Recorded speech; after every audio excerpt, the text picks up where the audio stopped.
The late morning light slanted through the diner's glass, painting the vinyl booths in strips of warm gold and making the chrome rails flash like small promises. The air smelled of coffee and frying onions, and a bell above the door chimed with a bright, familiar note every time someone entered. At a corner booth, Lily sat in her wheelchair, hands resting on her lap, a faded backpack at her feet, and a paper menu trembling slightly between her fingers, as if the paper could steady her.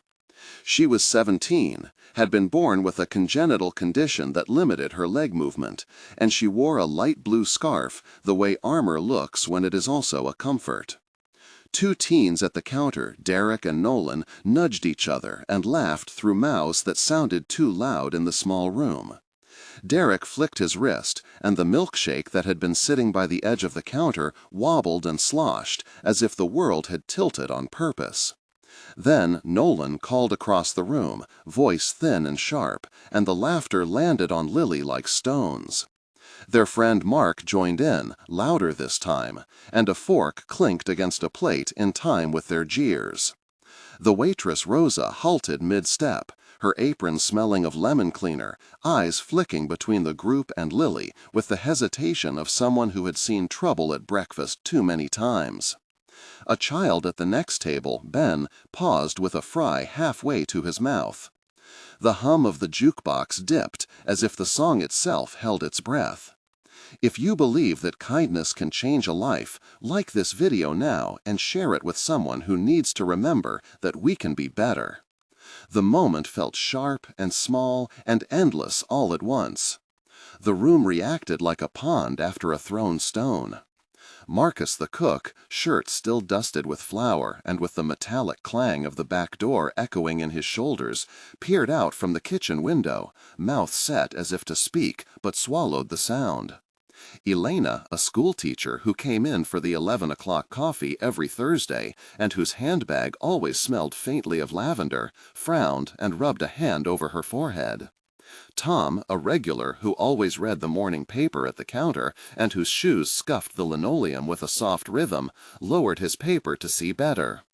Maria, the barista, who had a name tag that slit to the side, tightened her grip on the coffee pot so the handle left a warm imprint on her palm.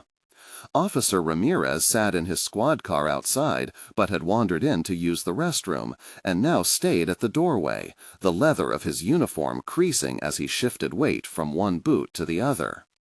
The silence after the taunts felt like a physical thing, cool and dusty, and for a moment the whole diner was a crowd of observers caught between wanting to step forward and wanting to pretend nothing had happened. Lily carried a history folded into small, quiet facts. She had been top of her art class at Jefferson High until the last year when surgeries and appointments rearranged her week. Her mother Anna had left early that morning with a thermos of herbal tea and a promise to call after work, the scent of chamomile still lingering on her coat. Her brother Carlos texted jokes to cheer her, but was at a weekend job across town. She remembered the way summer had smelled when she was 6 and could run with crinkled knees, the memory itself tasting like sun-warmed peach.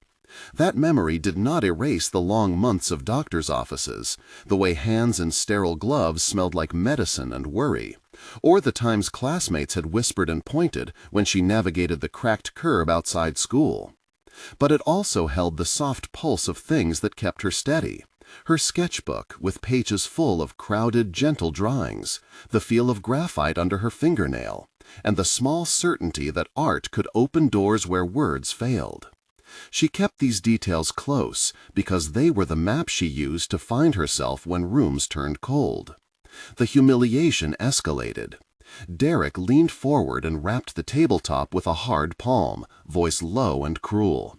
"Hey, Wheelie, why don't you scoot out of the way so we can have real space?" he said, the words like gravel. Nolan snorted. "Yeah, move it. This is our spot." Lily's hands tightened on the menu so hard paper folded, fingernails whispering against the edge. "I am not blocking anything," she said, voice small but steady enough to be heard. Derek laughed, louder, and pushed his chair back so the scrape of metal across the floor shouted. Mark stood and stepped closer, face red with the thrill of being bigger in a room than he was outside it. "You always make everything awkward," he said. "Maybe you should go somewhere else." "Stop it," Maria said from behind the counter, voice shaken. "This is not okay." "Mind your business, Maria," Derek snapped, and the air tasted metallic with tension. The jukebox coughed up its melody again, thin and inadequate, as if music could not mend what was being torn. Alina rose slowly from her booth, voice soft like the rustle of pages. "Lily, none of us deserve this." But even compassion sounds small in the face of deliberate cruelty. The group around Derek and Nolan shifted. Some faces showed shame, others avoidance, and a few, like Tom's, held a tight, helpless anger. Then a small, unexpected gesture arrived like a single steady hand reaching through a storm. Ben, the child who had been mid-fry, set his plate down and stood up. His sneakers squeaked on the floor, a bright, small sound. "Here," he said, voice clear, and he lifted a napkin and tucked it into Lily's lap to catch any spill of insult. "I want you to keep your menu," he added, handing it back with a careful touch that had the crisp smell of fries and tomato ketchup on his fingers. Lily looked at him, surprised, her breath a faint air scenting the scarf. "Thank you," she whispered, and the word landed like a tiny bell. Marcus the cook leaned out of the pass and called, "Everyone cool it," his voice carrying the oily warmth of the kitchen. Rosa wiped her hands on her apron and moved to stand beside Lily, the cotton fabric making a soft sound. It was small, almost nothing, and yet it changed the angle of the room. If this moved you, tell us in the comments. If this scene tightened your chest the way it did ours, you are not alone. Share below with a true, short answer starting with "I would have," and say what you would have done in that moment. Your comment matters because it becomes a map for others who read and hesitate. Your voice can encourage someone to step forward next time. And if a memory surfaced while watching this, share that too, and help others see they are part of a community that learns by example. Now watch what unfolded when a few people decided small was not enough. Tension gathered weight like storm clouds. Derek shoved a glass coaster toward Lily as if to make space with humiliation rather than ask for it. "This place used to be ours," he said to Nolan, like he was naming a territory. Officer Ramirez moved a half step in, the leather of his belt creaking, but he did not speak. Elena, whose hands were still smelling of lavender, put a palm over her heart and told Mark directly, "That is not necessary. Apologize." Mark blinked, the color leaving his face. "She made me lose a bet," he blurted, a poor excuse that scraped across the room. "You think that excuses you?" Maria asked, the coffee pot warm against her hip, steam curling like a question mark. The room felt like a held breath before a wave. Footsteps announced the arrival of an unlikely rescue. The door opened with a rush of street air, and the smell of motor oil and leather rolled in behind it like a bold figure. Ben, the leader of a small motorcycle club called the River Riders, stepped in, his jacket carrying road dust and a faint scent of pine. Sarah followed, hair braided and eyes quick, and Tommy and Elena from the group came behind, carrying helmets that thumped softly when set on a chair. The click of boots on linoleum was steady, a rhythm that made the room align. "Hey," Ben said, voice low and rough, but curiously warm. "This is not how you treat anyone in my town." Derek scoffed. "Who are you to tell us anything?" Ben pushed a loose strand of hair back and moved closer. "Someone who remembers his mother taught him better," he said, and the words landed like a flat hand. Sarah crossed her arms, voice firm. "We are not guests if we see cruelty and do nothing." Marcus put down a spatula and leaned his elbows on the counter, his presence like a second hand supporting the resolve. The bikers did not shout. They spoke with a steady cadence, 4 voices overlapping into a single pressure that made the room tilt toward rightness. The confrontation unfolded with truth rather than violence. Ben looked Derek in the eye and said, "Apologize to her now." Derek bristled. "Make me." Nolan tried to laugh it off, and Tom, the regular, stood and said, "You heard him. Leave or say sorry."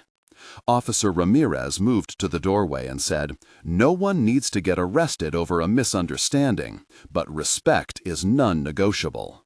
Mark, now smaller, muttered, "Fine." "I am sorry," he said reluctantly to Lily. "It is not enough just to say sorry," Lily replied, voice steadier than before, "but it is a start." Rosa brought over a glass of water and set it on the table with a soft clink that sounded like an offering.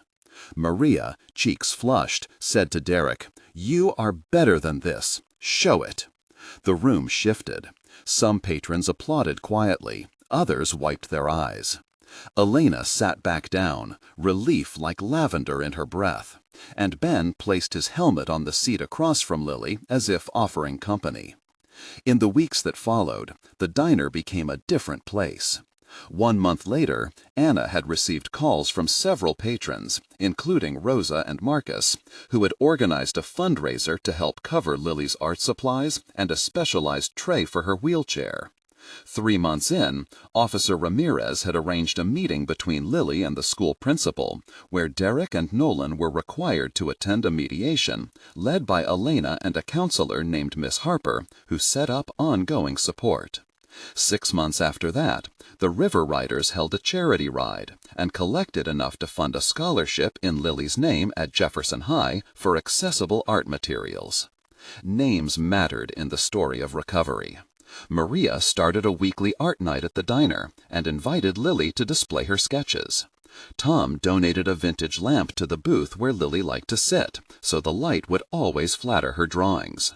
Ben, who had first tucked a napkin into her lap, came to her openings and laughed loudly with pride. Sarah became a close friend, who checked in after every critique. And Officer Ramirez often waved from his patrol car as he drove by. Lily said later, voice warm with a new steadiness, "I never expected strangers to become my family, but they did. They saw me." If this restored a little of your faith in people, please like and subscribe for more stories that show how small acts become big change. Share this with someone who needs to know that protection can come from unlikely places, and that standing up is sometimes as simple as stepping forward. Remember this line when you leave the room today. Sometimes a jacket, a helmet, or a napkin can rewrite the ending. And more often than we think, kindness is contagious.